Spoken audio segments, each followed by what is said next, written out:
Uhul! Vamos abrir de novo.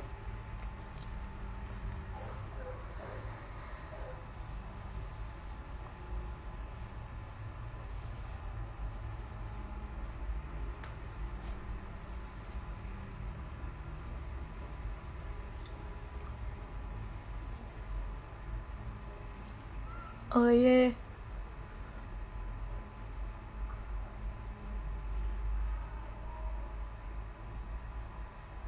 Vamos lá.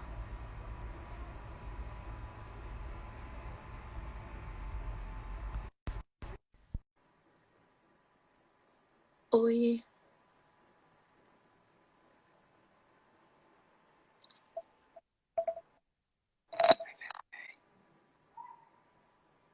Será que foi dessa vez? Vai, Brasil! Coopera comigo! Conectando, conectando. Será que é a minha conexão?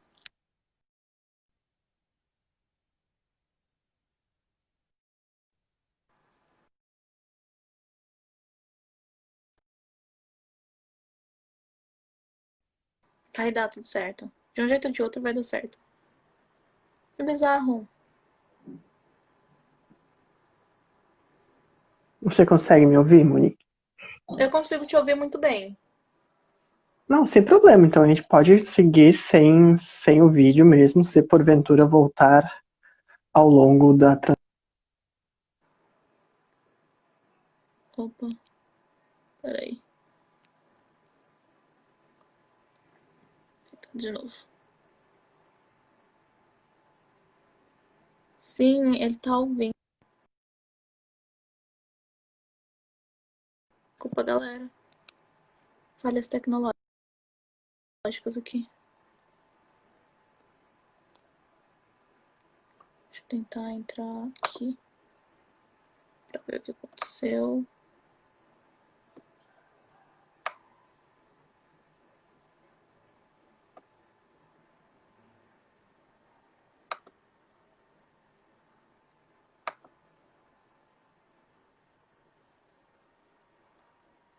Caiu de novo.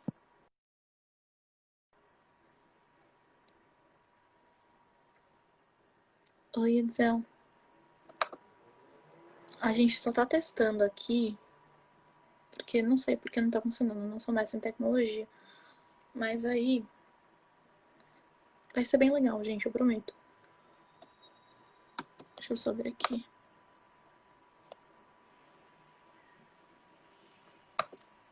Se eu consigo falar com ele por mensagem.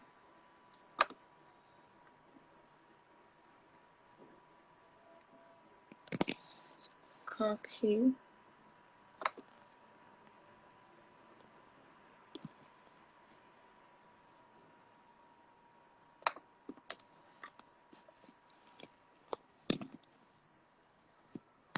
Oi, Raquel. Tudo bem? A gente só tá testando aqui de volta, pessoal, e daí já retorna. Porque travou tudo. Quer ficar? Deixa eu ver. Deixa eu... Aí.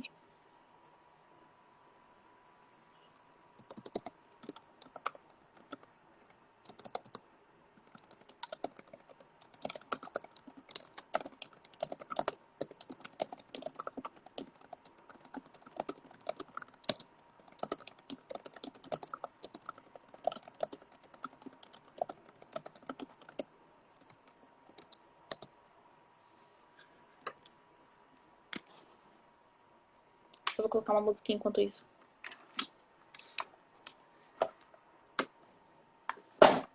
Não, ou não sei.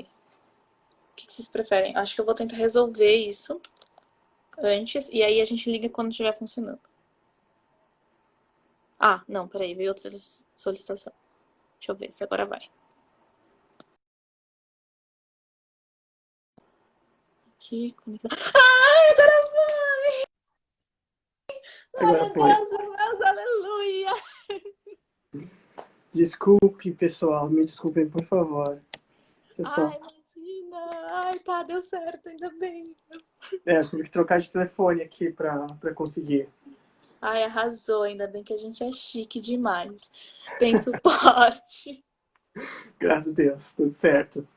Então, Sim. boa noite, pessoal. Desculpem pelo transtorno, viu? Pela demora. Ai, peraí, deixa eu só apoiar aqui, assim, pra ver melhor. Aí, agora foi. Boa noite, pessoal. Aqui, segura aqui. Boa noite, agora sim. A gente pode começar. Beber uma água. Sim, sim, um pouquinho. Tá bom. Então, vamos lá, então. Agora respirando fundo. Concentra. Separar aqui as perguntinhas. Levei até uns comunique. Eu fico exageradamente animada. Coisas de fazer teatro.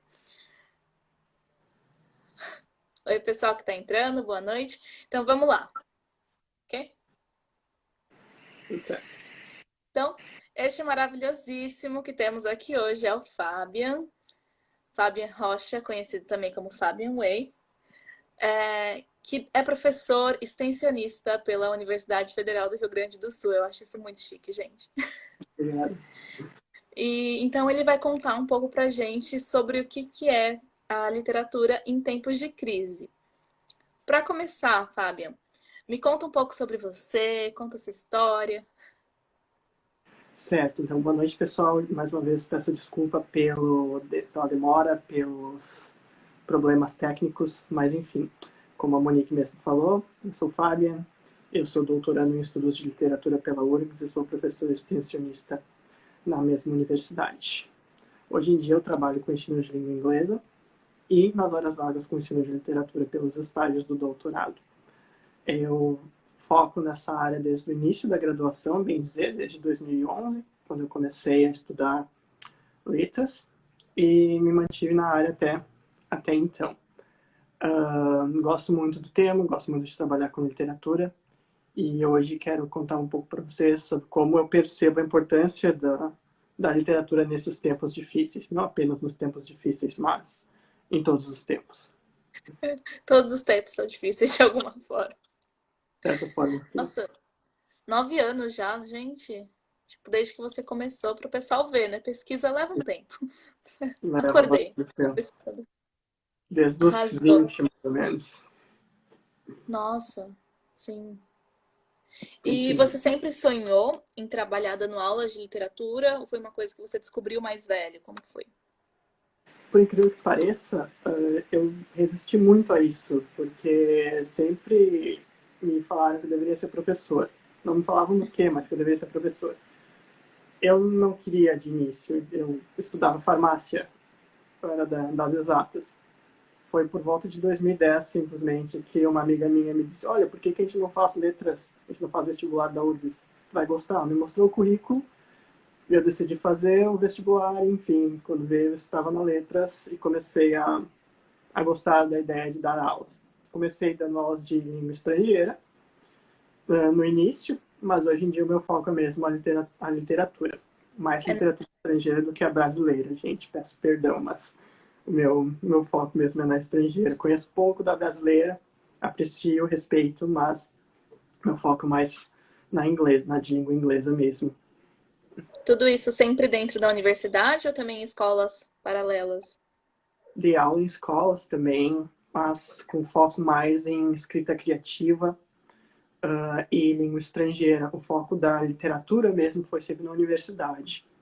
Agora, aos poucos que eu estou começando a fazer alguns cursos online, alguns programas assim para difundir também o ensino. Esses tempos de pandemia meio que nos obrigou a fazer esse tipo de tentativa. Então, hoje em dia eu trabalho com algumas lives literárias junto com o meu grupo de pesquisa, que depois a gente pode passar para o pessoal também, que nós trabalhamos Sim.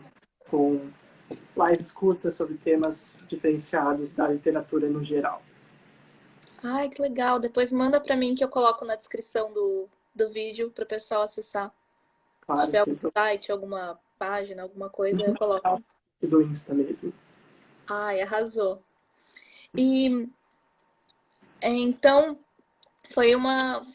Foi basicamente foi empurrado, né, nessa escolha de formação. Foi uma coisa meio complexa, porque eu não sei dizer como surgiu, porque, como eu disse, eu era das exatas, eu estava no curso de farmácia quando eu recebi esse convite para fazer letras, eu, por que não, eu estava fazendo uma cadeira de português aplicado à farmácia, Sim. e comecei a gostar do português também, vi que aprendendo melhor o português eu melhorava na língua estrangeira. Enfim, quando vi eu estava na letras. E adorei, não escolheria outro curso. Se me perguntasse, até hoje em dia eu estou fazendo uma segunda graduação em letras, agora em alemão, não mais em inglês, porque eu realmente gosto muito da área. Ai, que legal. Sim.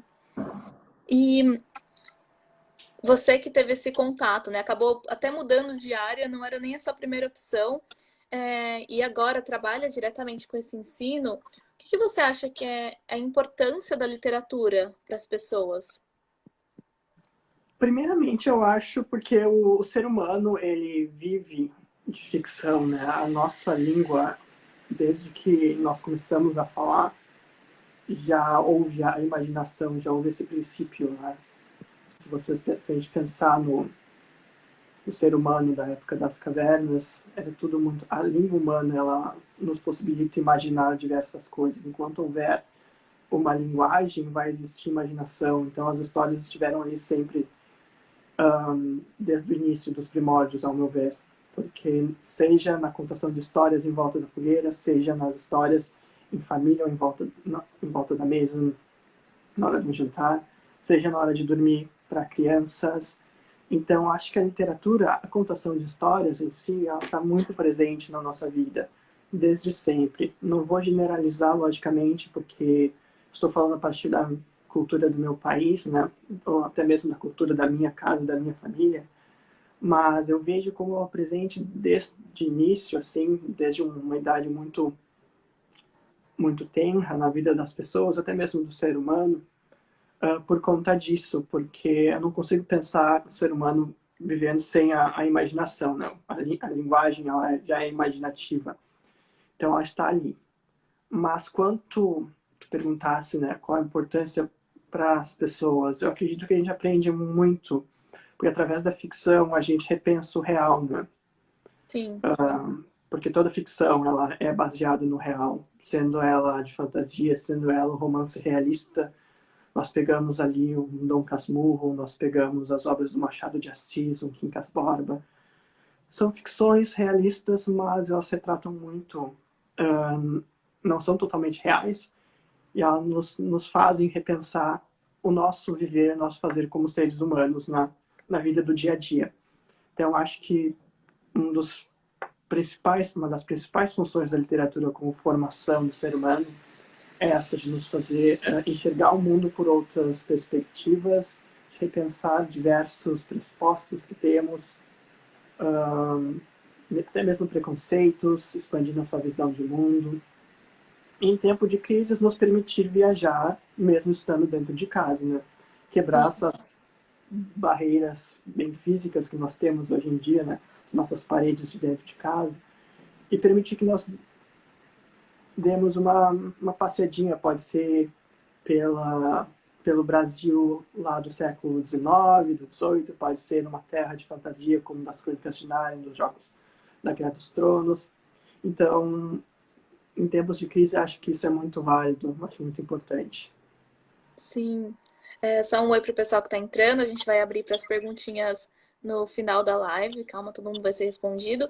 E você puxou duas coisas que eu achei muito interessante.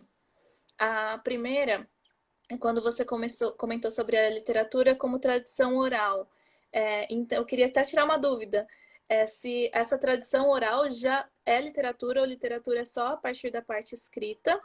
E um outro comentário breve é em relação a essa questão de você poder olhar o real por uma outra forma, né? Às vezes essa ficção também ela deixa a gente olhar para a nossa realidade de maneira mais branda, com uma comparação, fica mais fácil para a gente entender, tipo, Uhum. Sim, tu perguntaste primeiro como se a gente poderia considerar a contação de histórias oral como literatura. Essa é uma visão muito particular minha, gente. Vão ter teóricos que vão discordar, mas eu acho que sim, até por isso nós temos o termo literatura oral. Ela é diferente da literatura escrita, né? Porque ela acaba sendo alterada ao longo dos anos, sabe? Mas nosso folclore, se a gente for parar para pensar, os contos de fadas, muitas dessas histórias elas derivam da contação de histórias oral. Mas sim, é literatura sim.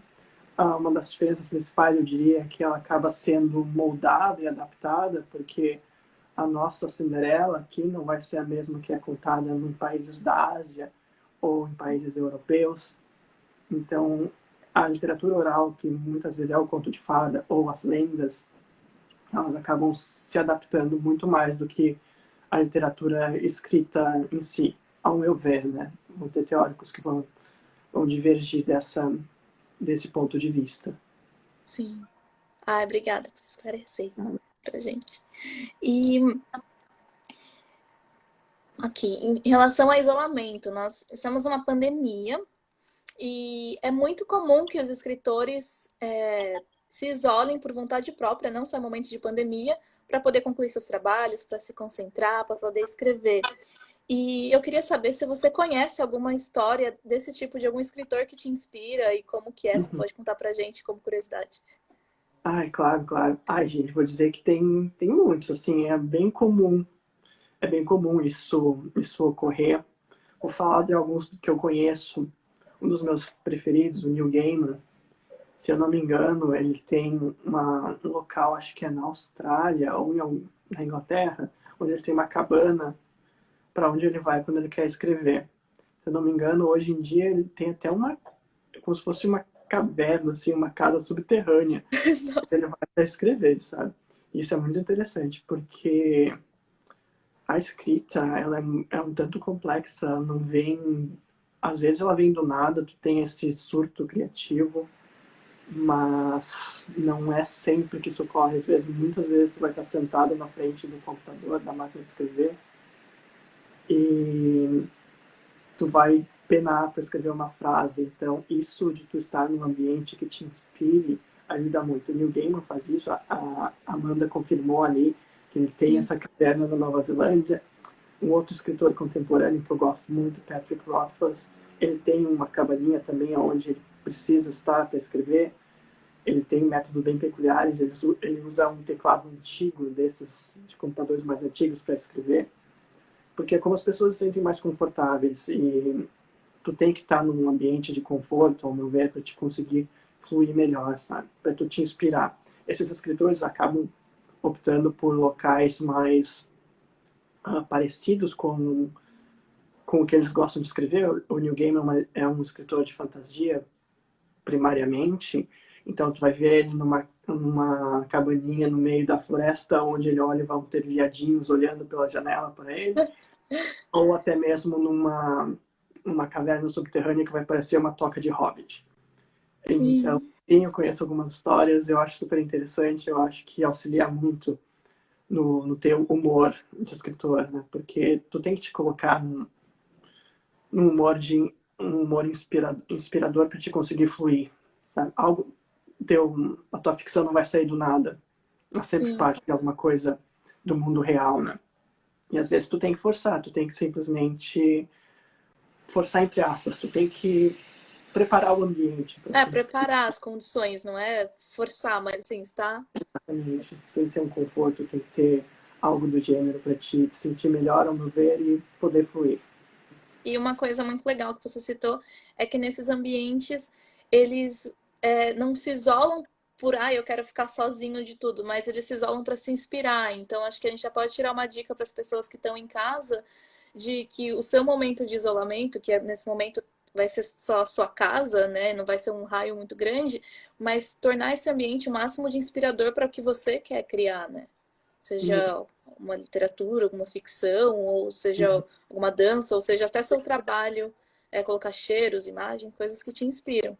Exato, música de fundo, quem gosta de incenso, põe incenso, aromatizantes, porque tu é obrigado a estar nesse ambiente, né? Então tu tem que fazer dele o mais confortável possível, o menos claustrofóbico, o mais aconchegante possível, porque onde tem que estar, tua residência tem que se buscar formas de relaxar. Então, preparando o terreno, digamos assim, eu acho que é a melhor forma disso. Sim. E muitas pessoas falando sobre literatura, né, ficcional, começam a leitura a partir dela. E aí vem a pergunta, né? Eu quero ler, ou eu quero que meu filho, meu sobrinho, meu parente leia. Por onde começa? Que pergunta que eu faço? O que que eu Uhum. indico? Isso vai variar muito, assim, eu falar de como eu fui introduzido à leitura ainda no século passado, vai ser, sim, vai ser muito diferente de como a gente introduz hoje em dia uma pessoa.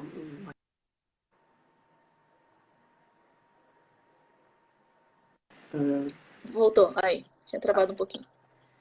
Simplesmente estava uma notificação apareceu. Mas enfim, são formas diferentes de tu apresentar para as pessoas, né? Eu comecei por meus pais sempre tiveram muitos livros, sempre compraram muitos livros assim para ter em casa, livros de estudo, até mesmo revistas.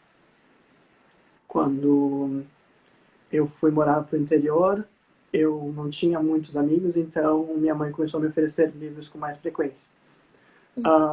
E aí eu lembro que ela me ofereceu uns livros mais simples. Eu lembro do título, Demétrio, o Tímido, uma história de um rapaz que é um adolescente, era muito tímido, não conseguia interagir com as pessoas. Depois foi para um mistério, Mistério na Casa das Runas. Eu fui lendo a partir disso. Antes ainda tiveram os gibis da Turma da Mônica, né? Que eu não posso negar que me ajudou muito. Mas o que oferecer, por onde a gente começar? Vai depender muito de cada pessoa, conhecer o que, que a criança gosta, o que, que tu gosta, o que, que te inspira, o que, que tu gosta de ler a respeito, o que, que tu acha legal, o que, que te dá algum tipo de prazer. No meu caso ali sempre foi mais essas histórias mais imaginativas, assim. Então, os quadrinhos eram muito interessantes para mim, esses livros, assim. Então, algo curto às vezes, porque o pessoal acaba tendo medo daquilo que é muito grande, assim. Sim. Uma narrativa um pouco mais curta ali, umas 70, 100 páginas, dependendo da pessoa, com alguma ilustração. Contos de fadas são coisas interessantes, porque hoje em dia nós temos adaptações dos contos de fadas para as crianças modernas. E vai evoluindo a partir disso. O importante é que a pessoa cria o gosto, né? Ou tem um incentivo de início para depois ela mesma ir buscando o que, que ela gosta, né? Sim. Inevitavelmente acaba sendo um pouco do que os pais têm em casa, de início, né? Dependendo da família, mas depois, conforme a pessoa vai crescendo, vai se tornando adolescente, ela vai atrás do que do que ela prefere, né? Sim, aqui tem um comentário da Camila que ela começou a pegar gosto também pelos gibis da Turma da Mônica. E como você Sim, colocou, essa questão da identificação é muito forte, né? Muita gente pega gosto pelos gibis porque todo mundo é criança quando lê o gibi. Então, vê uma criança no gibi e fala, ah, eu posso ser essa pessoa. Ou no seu caso, ah, eu tinha uma personalidade que era um pouco mais introvertida, eu li aquele uhum. livro, me identifiquei. Esse primeiro passo, ele desperta esse prazer na leitura e depois a pessoa vai seguindo o rumo dela, né? E o legal dos gibis, né, principalmente na Turma da Mônica, eles andam cada vez mais inclusivos. Na minha época, na nossa época, né, Monique, era ainda um pouco limitado os personagens, mas hoje em dia nós temos personagens não deficientes, mas com algum problema físico, assim, uma dificuldade de andar, temos personagens que não conseguem enxergar, personagens de diferentes raças e etnias, porque é interessante quando a gente lê que a gente consiga se identificar também, né? Sim, Isso é uma coisa que eu vejo muito para pessoal que trabalha com feminismo, que tem que ter mais personagens mulheres, porque são formas diferentes. Ou para o pessoal LGBT, tem que ter uma representatividade ali dentro. Porque muitas vezes a criança, o adolescente, ela se interessa por isso, por essa representatividade que tem dentro de uma narrativa. E nos gibis, hoje em dia, a gente tem cada vez mais, a gente tem personagens muito plurais. Isso sim, ajuda no gosto. sim. Ela se sente representada. Isso é muito importante. Eu vi até um post que era bem simples, mas ilustrava bastante. De uma menina que ela vai para a escola e a professora fala: Ai, você tá muito linda, tá parecendo uma princesa, uma menina negra. E ela Sim. aponta para a mala dela que tem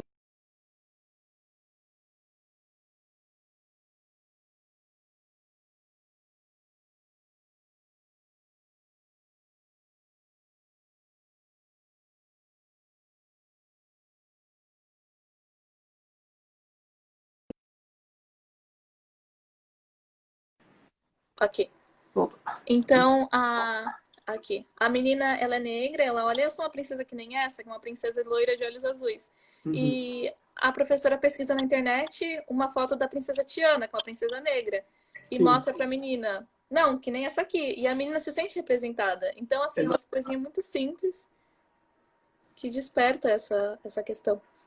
Me ajuda no interesse, com certeza. Sim. Aí agora tem uma dúvida tabu, porque muitas pessoas, por conta de ansiedade, as coisas, dizem que estão com dificuldade de concentração, apesar de agora todo mundo ter mais tempo.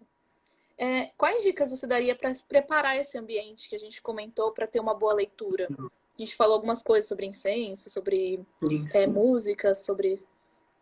É interessante você pensar em qual momento você se sente mais confortável para ler. Em qual cômodo da casa você se sente mais confortável. Eu, particularmente, eu tenho uma poltrona que eu gosto de usar para ler. Eu digo que eu comprei a poltrona especificamente para isso. Mas, basicamente, você pensar qual é o local da casa que te sente mais confortável, algum lanchinho, às vezes, é importante para você quando está lendo também. Eu gosto muito de tomar chá, deixar um chazinho do lado, assim, ajuda. Tem gente que até usa esses aplicativos com barulho de fundo, barulho de chuva, barulho de vento, barulho de lareira. Essas coisas auxiliam, assim. Mas realmente preparando a sua casa, o seu ambiente para esse momento de leitura, sabe? Deixar ele bem organizado, deixar ele aconchegante. Vai variar de pessoa para pessoa. Algum aroma pode ser feito, pode ser colocado também. Essas coisas auxiliam. E lembrar que tu não precisa ler muito assim. O importante é que tu tire uns 15, 20 minutos do teu dia para ler e já faz a diferença. Um capítulo, umas 10 páginas. Isso foi uma coisa que eu aprendi até mesmo na docência, que uma antiga aluna minha falou que a meta dela era todo dia fazer algo que ela gostasse. No mínimo uma coisa, 30 minutos, 40 minutos. Então, você colocar isso na sua agenda diária. Agora é a hora da leitura, antes de dormir. Antes de dormir é muito interessante, porque se você está lendo no livro físico ou nesses Kindles, esses tablets sem luz de fundo, auxilia muito até mesmo no processo de você pegar no sono, né? Por incrível que pareça, porque a gente vai diminuindo a atividade cerebral e isso é muito bom. Então pode ser na hora antes de dormir para ajudar a desligar do mundo, desligar a internet. Acho isso é muito importante, tu deixar o telefone silencioso ou desligar a sua internet para você não se distrair. Acredito que isso ajuda bastante, sabe? Sim. E são as dicas que eu uso, assim, para mim, é o que eu faço, mas logicamente cada um tem os seus momentos, tem gente que gosta de ler pela manhã, tem gente que gosta de ler ao entardecer, tem gente que gosta de ler sentado num banco da praça. Hoje em dia não dá, logicamente. Sim. Mas, Se enfim, imagina na praça. imagina num local assim. Pode até colocar uma imagem, procura no Google Images e deixa assim para você ficar observando no campo, no local que você gostaria de estar. Mas o importante é que você consiga deixar seu ambiente o mais confortável possível, para você poder ler longe de distrações, sabe? Ter tudo que você precisa ao seu redor, assim, uma bebida, um alimento, algo que possibilite que você se concentre naquilo que você está fazendo naquele momento, né? Se dedique à leitura. Sim, e tem uma coisa interessante também, além dessa questão que à noite a gente diminui nossa atividade cerebral, para quando você precisa aprender algum conteúdo, é legal dormir depois de ler ele, porque ele vai ajudar você a fixar também, né? Eu uso muito isso com texto, às vezes para decorar texto de teatro eu leio umas 3 vezes e daí durmo, ou leio antes de dormir, e o Sim, resultado depois que acorda é muito bom, assim, ele sim, otimiza. exato. Exato. Tem a teoria, não lembro qual agora, mas que diz que a gente consegue internalizar depois da noite de sono, né? Que a gente Sim. acha que internalizou, daí no outro dia a gente esquece. Então a gente vê mesmo se a gente pegou depois que a gente dorme, né? É bem isso mesmo. E falando de coisa boa, quais são as suas obras favoritas nesse momento? Pergunta difícil, meu Deus. Eu deixei elas separadas aqui, então eu vou. Que o Hobbit é um dos que eu mais gosto. Eu tenho diversos exemplares do Hobbit aqui. É do Tolkien, é um escritor inglês do século XX. Tem o Neil Gaiman, que a gente comentou agora há pouco. Esse é um dos meus romances, das minhas novelas preferidas dele. Ele é um escritor inglês, mas que mora nos Estados Unidos, basicamente. Ele é contemporâneo, ele tem diversas ficções curtinhas, tem contos, tem romances, tem para todos os gostos. Neil Gaiman é um dos que eu mais gosto. Vocês vão ver que a maioria aqui é fantasia, tá, gente? E não tem Faz como deixar de sentido, não é mesmo? Se não fosse. Tem o Harry Potter, que é um dos que eu mais gosto também, que acompanhou o meu crescimento, eu cresci junto com os personagens. Então, hoje em dia, é uma obra um tanto polêmica por conta da escritora, mas, enfim, ainda está no meu coração. Eu não poderia deixar de comentar sobre a minha obra preferida mesmo, que é O Senhor dos Anéis, que eu fui ler só depois de adulto, mas que é basicamente com o que eu trabalho durante no mestrado, no meu trabalho de conclusão do TCC, na graduação também, na pós-graduação do doutorado também trabalho com ele um pouco. Então, basicamente são os que eu gosto mais. Gosto de coisas medievais também, leio um pouco de As Lendas do Rei Arthur, essas coisas assim, nada muito complexo. Eu gosto bastante dessa literatura que ao mesmo tempo que te instrui, de certa forma, não daquela forma tendenciosa, mas e que ao mesmo tempo ela te faz viajar, ela te faz repensar várias coisas. Eu Ah, basicamente leio narrativas mais curtas, contos de fada, tenho aqui também os Irmãos Grimm, quem já escutou aí falar sobre eles, né? Todo mundo já deve ter escutado.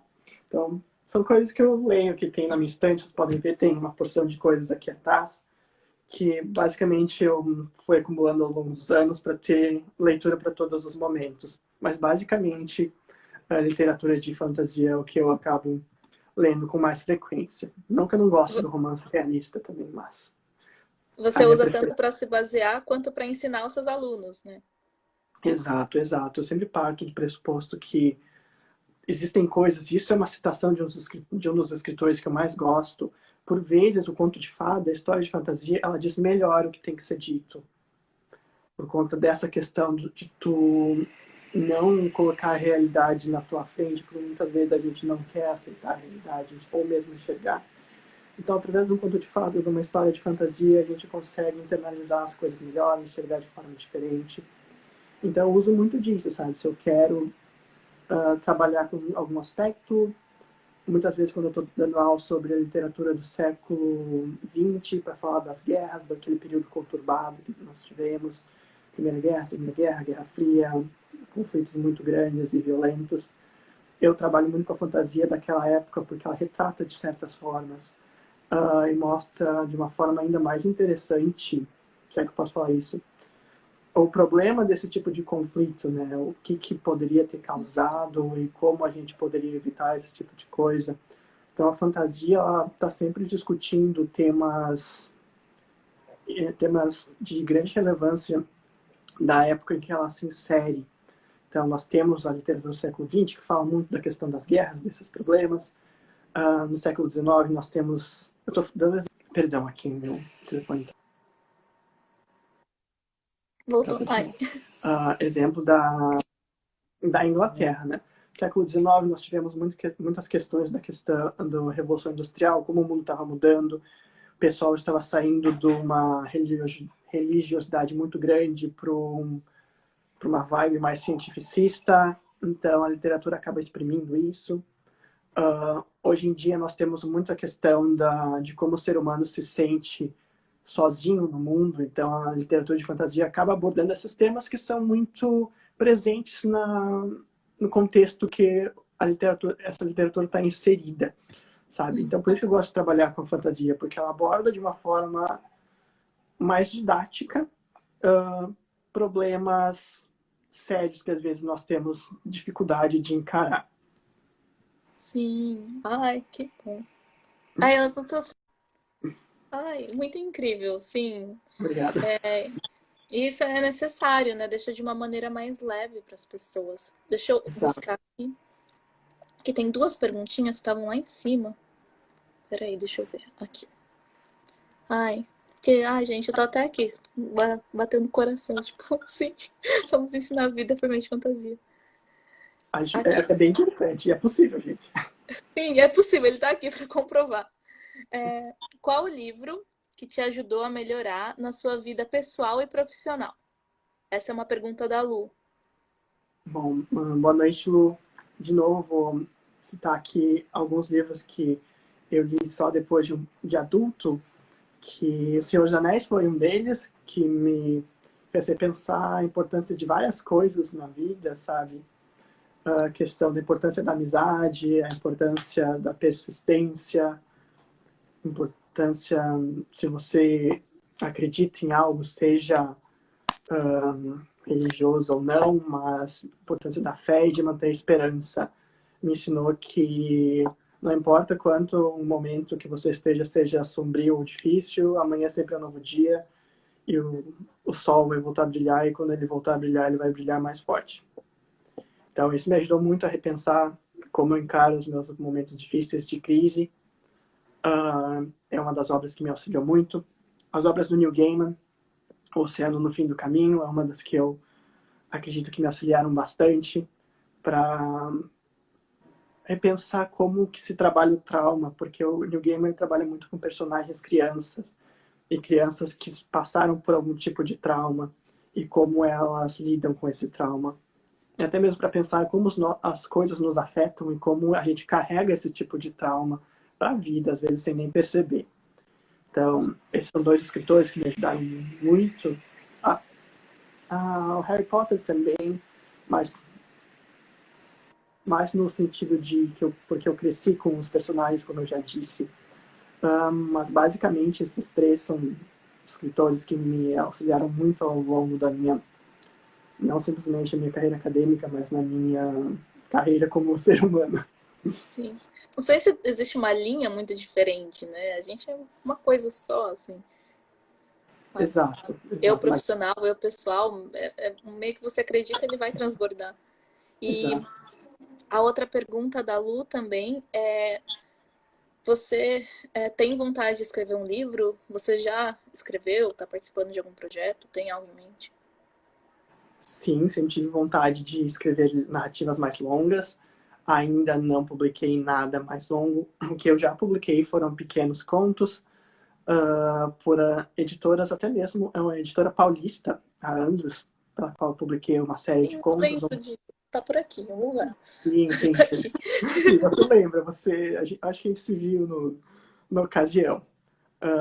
Eu publiquei alguns contos nesse momento, nesses anos, alguma poesia por editoras aqui do Sul.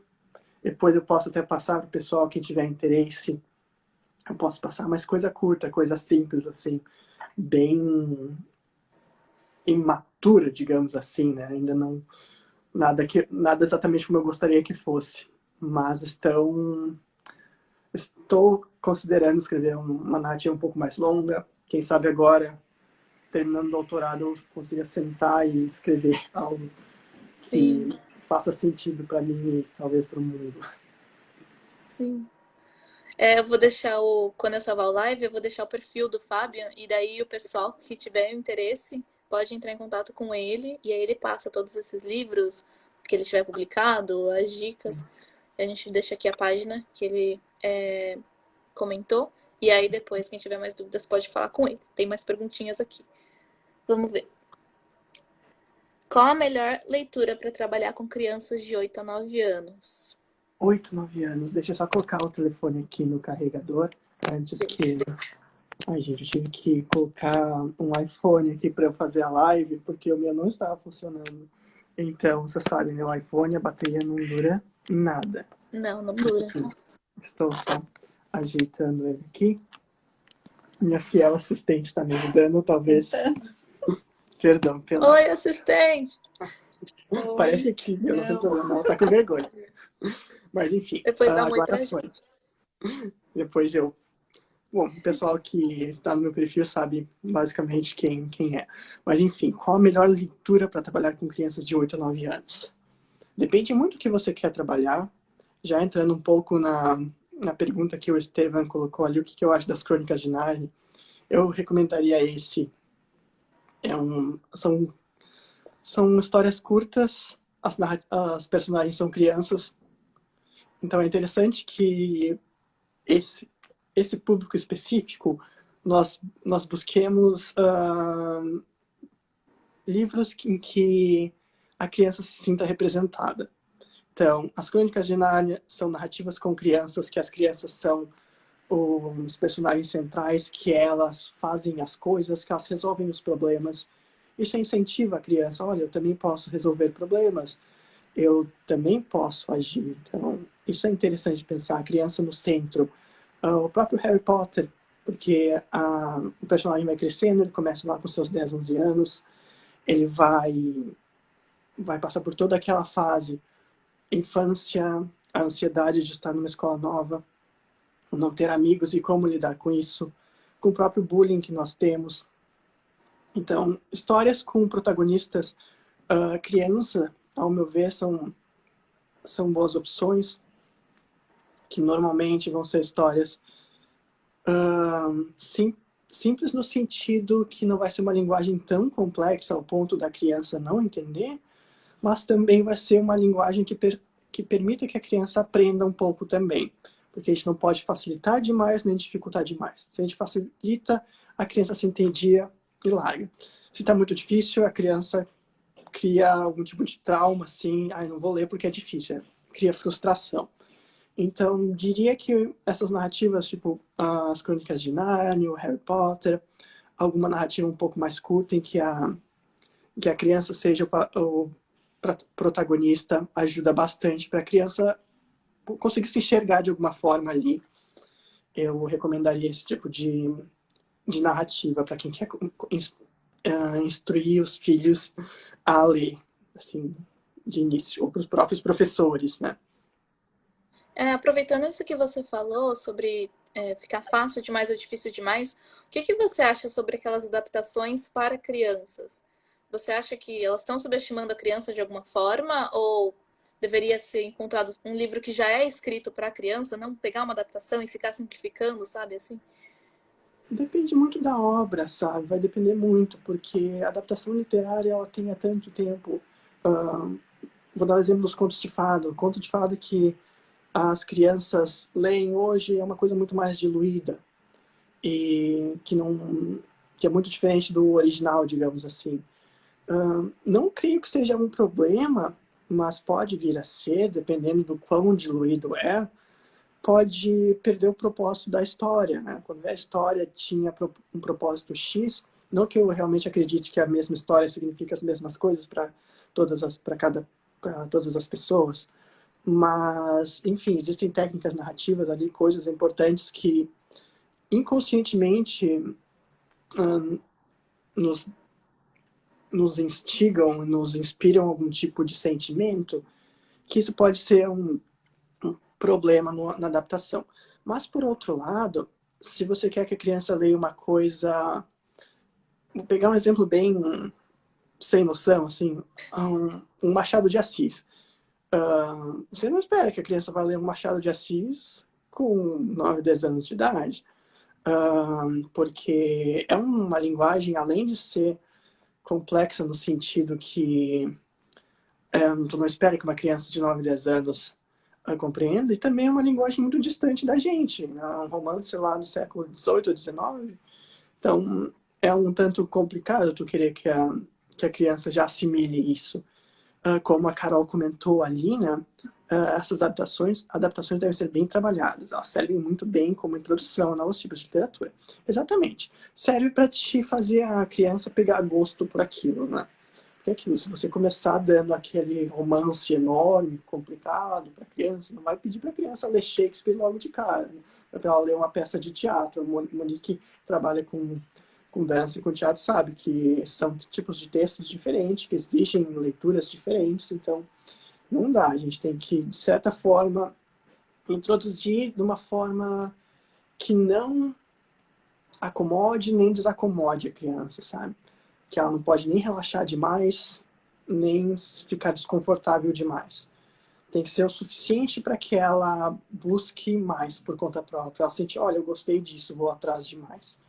E ela vai, com o tempo, vai acabar descobrindo o original, se tudo der certo, e vai reler e vai comparar. Sim. Pessoal, mais alguma dúvida pra gente encerrar? Muito bem colocado. Aqui, O deixa eu pessoal tá só, amando aqui. só retomar aqui que o Sim. Estevam perguntou ali das Crônicas de Nárnia, que é a preferida dele. Estevam, um aluno que eu tive há uns anos atrás, muito querido. Obrigado pelo teu comentário, Estevam. Eu adoro as Crônicas de Nárnia. Vou dizer que eu ganhei o meu primeiro exemplar das Crônicas de Nárnia quando eu era adolescente. Provavelmente eu tinha um pouco menos de idade que tu tem agora, Estevam. O Estevam deve estar com seus 17, 18, por aí, se eu não me engano. E eu adorei. Eu lembro que eu li as Crônicas de Nárnia nas férias de julho. Assim, quando a gente ainda tinha um pouco mais de tempo de férias de inverno, né? E eu li em uma questão de 2 ou 3 semanas essas crônicas, sabe? É uma leitura muito tranquila, porque o escritor C.S. Lewis, ele traz uma linguagem muito interessante, ele é muito didático, não apenas nos livros, na ficção dele, mas também na teoria. Ele aborda tudo de uma forma tão gostosa de ler, sabe? E as imagens que ele cria, assim, ligando o real com o fantástico, é muito interessante ao meu ver. Então, eu adoro as crônicas. São livros que eu recomendo, até mesmo porque muitas pessoas conheceram as crônicas através dos filmes, né? E acham que a primeira crônica é O Leão, a Feiticeira e o Guarda-Roupa.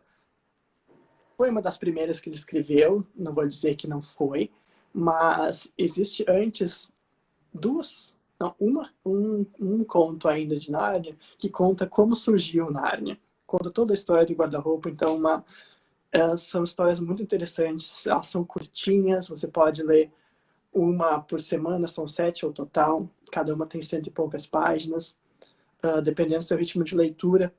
E é interessante, é didático e é simples. Não é aquele tipo de literatura pedante, sabe? Que tu vê que o escritor está forçando aquela linguagem excessiva e rebuscada para mostrar que sabe. Sim. O, o Lewis não tinha esse problema, não. Ele queria ser lido e entendido. Então, eu gosto muito das Crônicas de Nárnia, recomendo. Quem puder ler nesse momento de pandemia, não é muito difícil de encontrar online, não. As crônicas estão já disponíveis por ali. Então, é um livro também que recomendo. Ai, arrasou. Acho que para encerrar, a gente podia deixar uma mensagem que você colocou muito bem, que a leitura ela pode te fazer muito bem e a leitura ela não precisa ser uma coisa maçante. Ela pode ser uma coisa muito simples, mas o mais importante é que você tenha prazer e que ela te toque de alguma forma. Certo? Você tem que buscar, tentar procurar aquilo que te faz bem ao ler. Ao mesmo tempo que te desassossegue um pouco, sabe? Porque a leitura ela tem que incomodar um pouquinho, sabe? Não tanto, mas Não, é não te deixa importante. perturbado, por favor. Exato, exato. Mas aquilo de te fazer repensar. Porque se você lê algo e você não terminar aquele algo pensando um pouquinho diferente, você está muito na sua zona de conforto. Você tem que tentar principalmente nesses tempos de pandemia, tentar sair um pouco da zona de conforto, mas não de dentro de casa, viu, gente? Sim, zona de conforto interno. Sim, interna. E buscar alguma coisa que te instigue pensamentos outros, sabe? Rever coisas, mas que te dê o prazer também. Não pode ser maçante, não pode ser chato. Sim, A literatura não pode ser chata, porque é o que a gente mais escuta dos adolescentes. Eu, quando eu era adolescente, eu tinha que ler no ensino médio. Era o Machado de Assis, era o Lima Barreto, Graciliano Ramos, os poetas românticos. Dos poetas românticos eu gostava, não, para não ser injusto. Mas era maçante. Então, a gente tem que ir atrás de alguma coisa que nos faça bem, que a gente goste de ler. A gente lê aquele primeiro capítulo e, olha, gostei disso, vou seguir em frente. E sempre pensar que se você lê um livro e não gostou, te entediou, nem todos os livros são iguais, apesar das semelhanças. Tem muitas histórias. Se você não gostou de uma, busque outra. Não pare de ler. sim. Tá? Vá atrás de outras coisas. É importante não se deixar abalar por uma possível frustração quando criança, ou quando adolescente, ou até mesmo quando adulto. Não deixar de ler, porque quando se deixa de ler, se deixa de viver algumas coisas que somente pela leitura a gente consegue viver, ao meu ver. Sim, arrasou. Gente, maravilhoso. Deixou todo mundo aqui sem palavras. Todo mundo já tá abrindo o livro que tava lá do ladinho da cabeceira. Muito obrigada por dar esse tempinho pra gente, por contar sobre o que você trabalha, essa história, tudo. E uma boa semana. E só deixando os recadinhos aqui. Segunda-feira a gente tem aula. Às 7h30, nossa aula de balé. E na semana que vem, eu acredito que a gente volte com mais uma live bem legal para vocês. Comentários finais pro senhor. Muito obrigado, Monique, pelo convite. Muito bom poder participar, falar um pouquinho do que eu me interesso, divulgar um pouco mais da literatura, que eu acho que é importante. Acho que é uma das formas de arte mais interessantes que nós temos hoje em dia. Então, eu agradeço muito pela oportunidade, agradeço aos colegas e amigos, pessoal que participou. Peço desculpa pelos problemas técnicos do início e agradeço pelas perguntas. Foi muito bom estar aqui com vocês. E uma boa semana a todos, uma boa noite e se cuidem. Muito bem. Obrigada, gente. Boa noite. Até mais.